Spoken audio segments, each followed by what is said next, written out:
তো সেদিনে গিয়েছিলাম বটতলী এলাকায় মাছ খুঁজতে, আর মাছ খুঁজতে গিয়ে দেখি আশেপাশে ভিতর দেখে মুগ্ধ হয়ে গেলাম। আমি জওয়ান ভাইকে জিজ্ঞেস করছিলাম আমরা কি মাছ পাবো, সে বলল বোয়াল মাছ পাবে। আর সেজন্য সে বরফি রেডি করতেছে আমাদের মোতায়েব ভাই এবং জওয়ান ভাই। সো এই যে আমিও নেমে গেলাম মাছ খোঁজার জন্য নদীতে।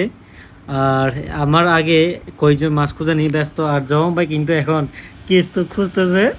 ভাই আমরা এই মুহূর্তে আছি বটতলী, মাছ খুঁজতে আসছিলাম, কিন্তু দুর্ভাগ্যবশত আমরা মাছ তো দূরে থাক ভাই, নদীতে পর্যন্ত নামতে পারে না, এত গরম, এত প্রচুর গরম ভাই এখানে। যেহেতু বটতলী এলাকায় কোনো মাছ পায় নাই, সেজন্য আমরা গিয়েছিলাম নিউজিল্যান্ড এলাকায় মাছ খুঁজতে।